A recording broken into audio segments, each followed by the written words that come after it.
Você acha que a primeira igreja tem mais 10 anos de vida? Foi essa a pergunta que eu ouvi de um jovem pastor numa reunião que eu participava há alguns anos atrás. Você acha que a primeira igreja tem mais 10 anos de vida pela frente? E eu fiquei tanto quanto aborrecido com a pergunta. Fiquei imaginando que o meu interlocutor tinha alguma coisa contra mim, afinal de contas, o reverendo Eduardo Carlos Pereira pastoreou a igreja por 34 anos e a igreja não morreu. O reverendo Jorge Bertolazzo Stella pastoreou a igreja por 25 anos e a igreja não morreu. O reverendo Abival pastoreou a igreja por 37 anos e a igreja não morreu. O reverendo Daili, que precedeu o reverendo Abival, pastoreou essa igreja por 8 anos e a igreja não morreu. Outros pastores pastorearam a igreja por tempo menor e em todos esses pastorados houve alguma expansão da igreja e agora aquele moço me perguntava se a igreja teria mais 10 anos pela frente, ou seja, eu pensei justamente comigo. Depois de 150 anos, eu terei a tarefa de fechar a igreja.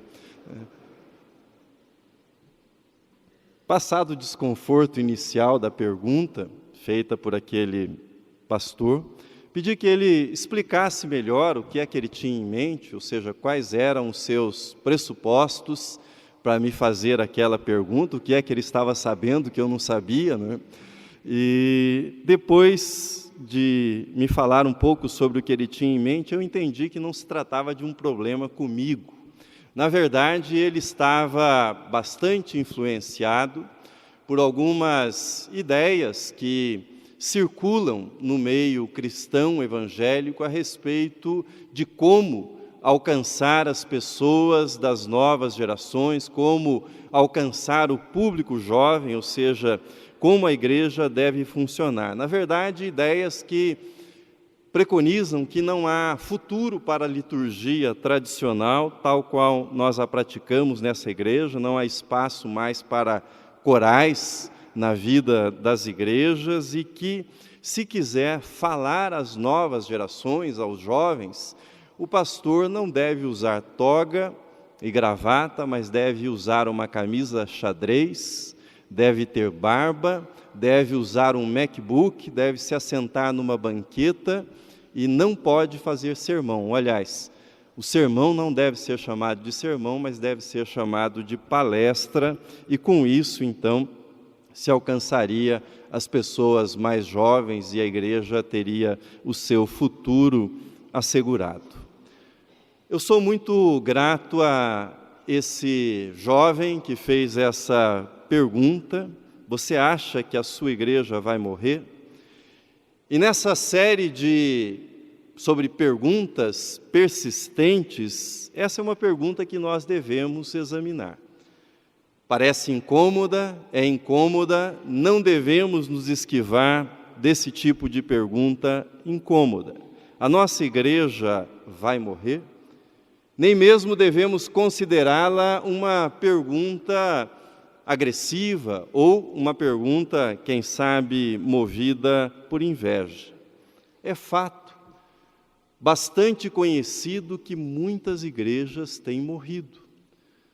É fato bastante conhecido que muitas igrejas têm fechado as suas portas na atualidade. As razões são muitas. Por exemplo, razões de ordem demográfica. A população está envelhecendo, pessoas têm menos filhos ou permanecem solteiras, e isso provoca também encolhimento no número de pessoas na igreja, ou às vezes mudaram de bairro, o perfil do bairro onde estava a igreja mudou, ou a perda no interesse pela evangelização. Vez por outra nós ouvimos ou assistimos alguma reportagem sobre templos que são vendidos na Europa e se transformam em bares, se transformam em discotecas, alguns se transformam em mesquitas. Mas não é preciso mudar de continente, nós podemos ficar na nossa cidade. Vocês acompanharam, por 3 anos nós estivemos à frente de uma igreja, que foi igreja e foi reduzida a congregação no nosso presbitério, no bairro da Leopoldina. E depois de 3 anos, percebemos que não havia sinais de reação naquela que havia sido uma igreja, e o trabalho está novamente sob a guarda do nosso presbitério, ou seja, as atividades foram encerradas. Uma igreja de 155 anos, talvez isso movesse a pergunta daquele jovem, uma igreja de 155 anos conta com muitas pessoas idosas no seu rol de membros. O que não é algo negativo, é sinal que as pessoas estão vivendo mais, isso é positivo, é sinal que há uma longa história de fidelidade e permanência das pessoas, dos membros dessa igreja, ou seja, permaneceram como membros. Mas se o critério para a sobrevida de uma igreja for a demografia, essa é uma boa notícia, devemos chegar com tranquilidade no 2º centenário.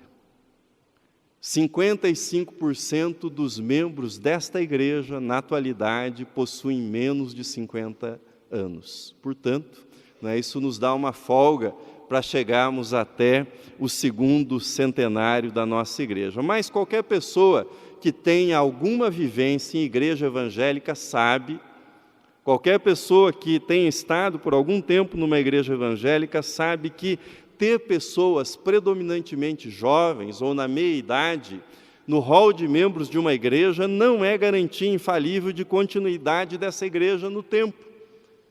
As pessoas podem migrar para outra igreja, para outro grupo religioso, podem mudar de cidade e, portanto, aquela igreja perder membros por essa razão, ou podem brigar. Você já deve ter visto isso, pessoas que brigam e deixam a igreja se enfraquece consideravelmente por conta de uma divisão. Essa reflexão me fez lembrar da igreja de Filipos. Qual razão? Era Filipos uma das cidades preferidas pelos soldados romanos e pelos funcionários do Império Romano, funcionários públicos. Não sei qual era a idade de aposentadoria no Império Romano, não sei se eles haviam feito uma reforma da Previdência, se havia Paulo Guedes no Império Romano, mas o fato é que aquela cidade havia sido estabelecida pelo rei Filipe, pai de Alexandre o Grande, depois conquistada pelos romanos, e era uma cidade extremamente agradável para os aposentados.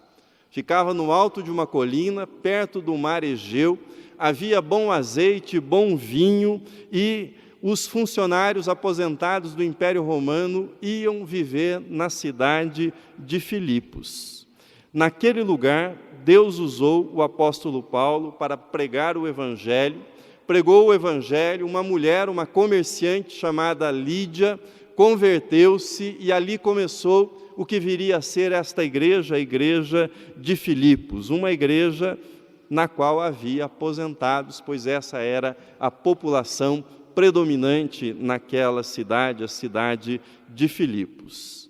No texto que nós lemos, o apóstolo Paulo menciona que fazia suas orações, e eram orações cheias de gratidão, de alegria pelo que ele lembrava, ele recordava dos irmãos que viviam naquela cidade e que compunham aquela igreja. Quero convidá-lo para examinar com atenção o texto que nós lemos. E ao examinar esse texto com atenção, nós descobriremos aquilo que faz com que uma igreja permaneça viva, vibrante, missionária. Nós descobriremos aquilo que diz respeito à essência da própria igreja, a natureza da própria igreja. Fatores demográficos contam, fatores culturais contam, fatores econômicos também contam na vida de uma igreja, fatores litúrgicos. Todas essas coisas influenciam e mudam com o tempo.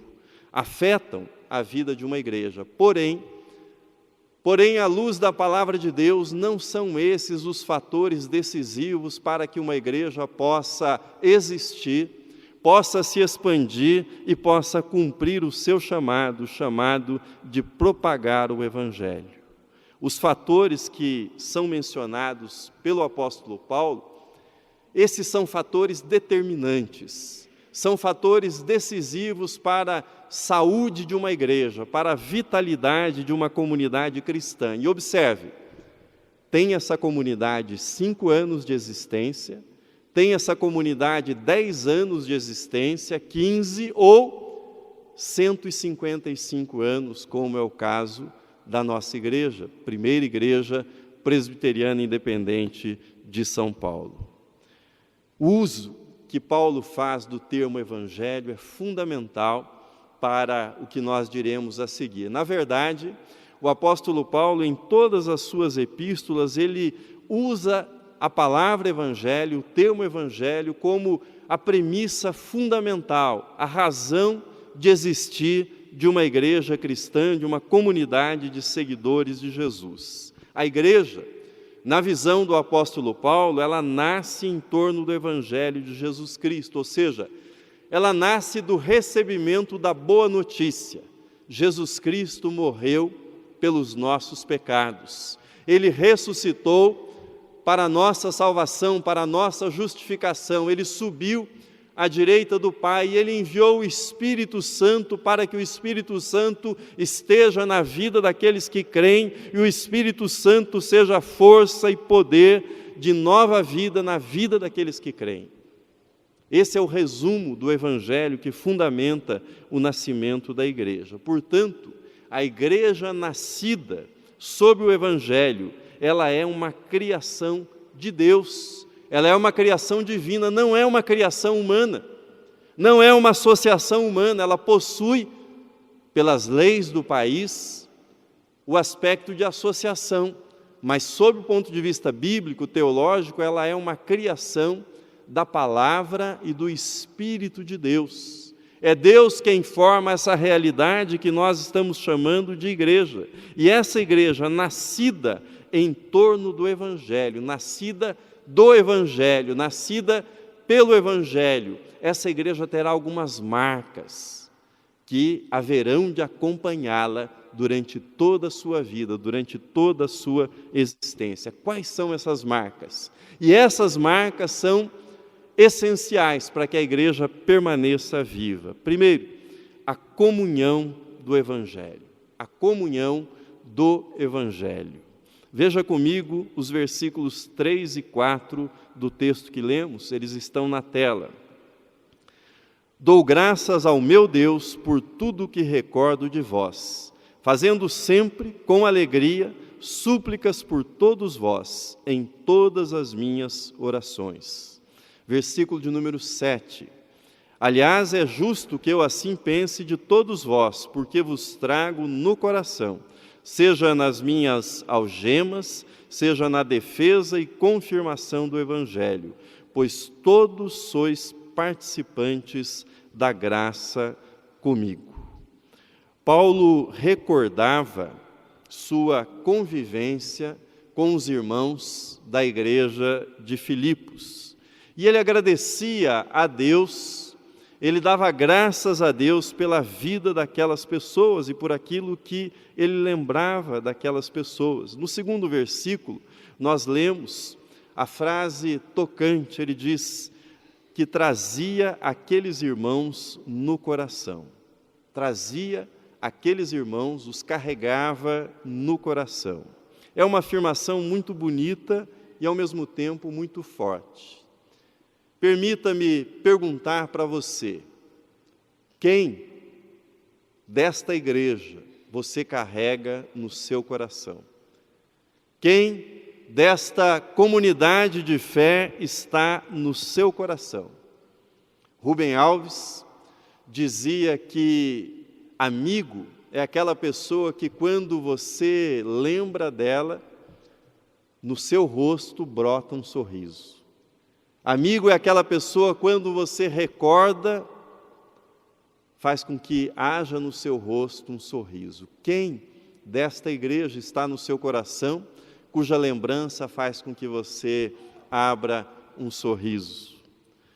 Comunhão, porém, não significa ausência de conflitos. Aliás, quando nós temos comunhão, nós temos também conflitos. A proximidade, a convivência contínua com os nossos irmãos faz com que os atritos ocorram, que eles surjam. Filipos não era uma igreja sem conflitos, não era uma igreja perfeita. Aliás, quando nós prosseguimos na leitura da epístola, nós ouvimos o apóstolo Paulo pedindo que duas irmãs que estavam brigadas, Evódia e Síntique, que elas se reconciliassem, e que aqueles irmãos que compunham a igreja se esforçassem para ajudá-las nessa reconciliação. Portanto, quando nós falamos de comunhão, nós não estamos falando de uma igreja na qual não há conflitos. Uma igreja na qual há comunhão é uma igreja que tem conflitos. A comunhão do Evangelho, ela é descrita no Novo Testamento usando algumas expressões que se repetem mais de 50 vezes. E são importantíssimas. São elas, uns aos outros e entre si. É impossível passar pelas epístolas sem que essas expressões saltem aos nossos olhos. Por exemplo, nós fomos ordenados a amar uns aos outros, a orar uns pelos outros, a incentivar uns aos outros, a admoestar uns aos outros, a cumprimentar uns aos outros, a servir uns aos outros, a ensinar uns aos outros, a aceitar uns aos outros, a honrar uns aos outros, a carregar os fardos uns dos outros, a perdoar uns aos outros, a nos submetermos uns aos outros, a nos dedicarmos uns aos outros. Isso é comunhão, é o entrelaçamento de vida no corpo de Cristo, essa dedicação uns aos outros. A igreja de Jesus Cristo não é um teatro. A igreja de Jesus Cristo não é um cinema, não é uma sala de concertos, não é um shopping center. A igreja também não é uma torcida de futebol, não é um movimento ideológico, não é um partido político. A igreja é a comunhão no Evangelho. É a comunhão que nós temos no Evangelho de Jesus Cristo. A igreja é o corpo de pessoas reunidas pela comunhão do Evangelho, pessoas que amam a Deus juntas e pessoas que amam umas às outras. Essa era a realidade da igreja de Filipos, essa é a realidade da igreja de Cristo. Em segundo lugar, uma igreja viva e vibrante é aquela na qual há cooperação em torno do Evangelho de Jesus Cristo. Veja comigo na tela um versículo do capítulo 4, diz assim: recebi tudo e tenho abundância, estou suprido desde que Epafrodito me passou às mãos o que me veio de vossa parte, como aroma suave, como sacrifício aceitável e aprazível a Deus. O apóstolo Paulo estava na prisão, provavelmente em Roma, quando escreveu essa carta para a igreja de Filipos. Ele tinha de pagar o aluguel da sua prisão, era uma prisão domiciliar, e os prisioneiros pagavam o próprio aluguel. Ele tinha que pagar a sua comida, ele tinha que pagar a tinta das cartas para utilizar nas cartas que ele escrevia para as igrejas. E a igreja de Filipos enviou uma oferta por meio de Epafrodito para ajudar o apóstolo Paulo nas suas necessidades. Não era a primeira vez que aqueles irmãos faziam isso. Quando nós lemos o capítulo 4, nós descobrimos que quando Paulo estava em Tessalônica, 2 vezes eles enviaram também ofertas para socorrer o apóstolo Paulo, para ajudá-lo financeiramente com as suas despesas. Os irmãos da igreja de Filipos estavam dispostos a arriscar a própria segurança para ajudar o apóstolo Paulo. Por qual razão? cooperar com um prisioneiro colocava em risco a vida daquele que se envolvia com o prisioneiro. Não era algo seguro apoiar um prisioneiro do Império Romano, mas aqueles irmãos estavam dispostos não só a colaborar, mas estavam dispostos a colocar em risco a própria vida para cooperar com o apóstolo Paulo. A primeira igreja chegou aqui em 1865. São 155 anos de história. História na qual aparecem irmãos e irmãs generosos, que também entregaram a sua oferta, que fizeram o seu sacrifício aceitável, aprazível ao nosso Deus ao longo desses 155 anos. Eu lembro com muito carinho mesmo, que logo após ter assumido o pastorado titular dessa igreja, um irmão, membro dessa igreja, marcou certa vez durante a semana para conversar comigo. Eu não sabia qual era o conteúdo da conversa e ele chegou na minha sala acompanhado da sua esposa, se assentaram e depois de conversarmos por alguns instantes, ele revelou a razão da visita que me fazia. Ele disse que havia sido abençoado na sua empresa e que Deus tocara o seu coração para fazer uma oferta especial para esta igreja. E a oferta que ele tinha no seu coração era uma oferta específica. Ele gostaria de revestir os bancos da igreja. Se você está aqui há mais de 10 anos, você lembra que esses bancos não eram revestidos. E ele gostaria de fazer essa oferta. Eu fiquei emocionado ao ver a generosidade, mas emocionado com a alegria dele, com a alegria de poder fazer essa oferta para a igreja, e ele pediu que o seu nome fosse mantido em anonimato, que nós fizemos. Alguns anos depois, esse irmão sofreu um acidente. Hoje, ele não se lembra mais dessa oferta que ele fez. Mas eu não esqueci.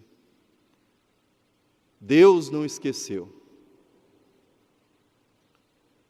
E eu poderia multiplicar as histórias, as doações, os gestos nascidos do coração de tantos irmãos e tantas irmãs ao longo desses 155 anos que tornaram toda essa realidade da qual nós participamos possível. Mas recordo de mais um testemunho, esse extraído de um livro do reverendo Vicente Temudo Lessa, sobre a história desta igreja, Anais da Primeira Igreja Presbiteriana de São Paulo. Veja comigo na tela. Assim diz o reverendo Temudo Lessa: sua bolsa, referindo-se à primeira igreja, sua bolsa esteve sempre aberta para auxiliar as suas irmãs pobres. E ele prossegue no capítulo em que faz essa menção, dizendo que a primeira igreja muitas vezes freou a sua própria expansão, muitas vezes deixou de realizar determinadas obras materiais no seu templo ou nas suas dependências para ofertar para outras igrejas que ficavam em outros bairros, para congregações, para que a igreja pudesse realizar a sua expansão. A igreja que será organizada nesse mês no Valo Velho é parte dessa história, de anos de dedicação, anos de compromisso desta igreja para que ali pudesse nascer uma igreja, o evangelho pudesse estar presente naquele bairro. Tudo que há aqui, tudo que nós vemos, essa história da qual nós participamos, do seu patrimônio, a sua história, as suas instituições, é resultado do espírito generoso, da generosidade, do compromisso, do esforço, seja da doação financeira, de tempo, de compromisso, de irmãos que cooperaram e cooperam com o Evangelho de Jesus Cristo. É isso que mantém uma igreja viva e em expansão. E, em terceiro lugar, a humildade do Evangelho. A comunhão e a cooperação do Evangelho possibilitam realizações e conquistas, e eu tenho mencionado algumas dessas realizações e conquistas ao longo desses 155 anos. É isso que faz com que a igreja prossiga viva e atuante, mas isso não deve gerar em nosso coração soberba, não deve gerar no nosso coração orgulho, pela seguinte razão. Veja comigo na tela o que escreveu o apóstolo Paulo. Ele diz: pois minha testemunha é Deus, da saudade que tenho de todos vós, da terna misericórdia de Cristo Jesus, e também faço esta oração, que o vosso amor aumente mais e mais em pleno conhecimento e toda percepção, para aprovardes as coisas excelentes e serdes sinceros e inculpáveis para o dia de Cristo, cheios do fruto de justiça, o qual é mediante Jesus Cristo, para a glória e louvor de Deus. Eu acho tocante como o apóstolo Paulo fala da saudade que ele sentia daqueles irmãos. Ele diz isso no texto que nós lemos, na primeira parte, ele fala: pois minha testemunha é Deus, da saudade que tenho de todos vós. Eu iniciei a minha convivência com vocês em 2002, portanto, são quase 20 anos, contado o período em que trabalhei aqui como pastor auxiliar. E eu entendo o que o apóstolo Paulo está dizendo. Tenho saudades de irmãos que já estão com o Senhor Jesus. Eu olho para o coral e tenho saudade de algumas pessoas que cantavam nesse coral. Tenho saudade de algumas pessoas que compunham o conselho da nossa igreja. Olho para a congregação e sinto a falta de irmãos e irmãs que já foram chamados e estão na presença do Senhor. Igreja é o rosto, a face daqueles que a compõem. É a história, são as conversas, são as orações, são os risos, as alegrias, os momentos de celebração, as lágrimas, os momentos difíceis, os momentos dolorosos. E eu dou graças a Deus pela vida de tantas e tantas pessoas que compõem esta igreja e com as quais Deus me deu o privilégio e a responsabilidade de conviver ao longo desses anos. Paulo afirma que ele orava para que o amor daqueles irmãos pudesse aumentar em pleno conhecimento e discernimento, e que isso ocorresse para a glória e louvor de Deus. O Evangelho de Jesus Cristo, ele produz humildade em nós. Ou seja, nós precisamos, devemos continuar crescendo em Cristo Jesus. E crescer em Cristo Jesus significa olhar para a própria vida e dizer: o meu amor precisa aumentar. Eu preciso crescer em amor. O contrário é perigoso. O contrário é assumir a atitude da igreja de Laodiceia, aquela que não era quente, não era fria, mas dizia que não precisava de nada. Mas no Apocalipse está dito que é miserável, é cega, é pobre e estava nua, mas não reconhecia a sua nudez. Evangelho e vaidade são incompatíveis. Evangelho e orgulho não podem existir no mesmo coração. Se excluem. A igreja de Filipos precisava amar mais, precisava amar melhor. Por isso orava o apóstolo Paulo: nós, primeira igreja, precisamos amar mais. Nós precisamos crescer em amor. Nós precisamos amar melhor uns aos outros. Precisamos de mais amor pela população da nossa cidade. Isso deve estar nas nossas orações e isso deve produzir em nós humildade. No capítulo 2 da carta aos Filipenses, Paulo diz: tenham o mesmo sentimento que houve também em Cristo Jesus, pois ele, subsistindo em forma de Deus, não julgou como usurpação o ser igual a Deus, mas se esvaziou a si mesmo e assumiu a forma de servo. Amar mais significa assumir a forma de servo. Precisamos orar para que Deus aumente o nosso amor. Aumente o nosso amor uns pelos outros, que não sejamos indiferentes uns aos outros. Aumente o nosso amor pelos cultos, aumente o nosso amor pelas atividades da igreja, aumente o nosso amor diante dos desafios sociais, missionários do nosso tempo. Termino. A história desses 155 anos desta igreja é uma história de comunhão do Evangelho. É uma história de cooperação do Evangelho. E é uma história de humildade produzida pelo Evangelho de Jesus Cristo. Quero convidá-lo a ver um pequeno vídeo e a meditar neste final de sermão, neste vídeo que nós ouviremos e naquilo que ouvimos da Palavra de Deus nesse momento. O que é a igreja? A igreja é um prédio? A igreja é o pastor? Ou seus auxiliares? A igreja é a música?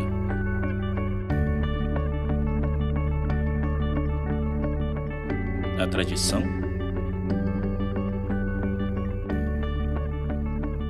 Ou os ministérios?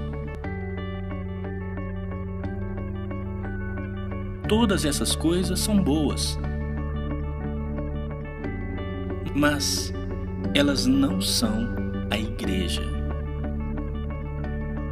Tire elas e a igreja ainda existe. Por quê? Porque você ainda está aqui.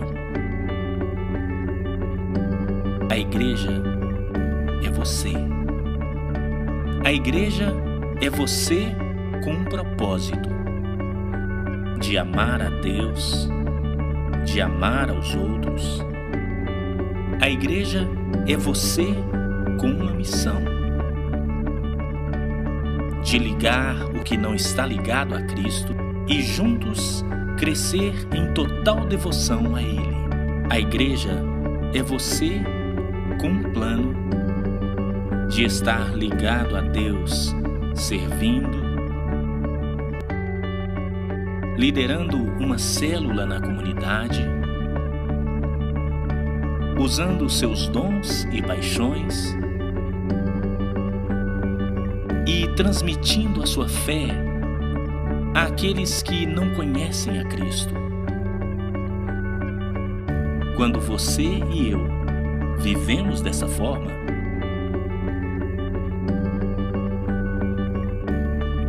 todas as coisas que costumamos fazer na igreja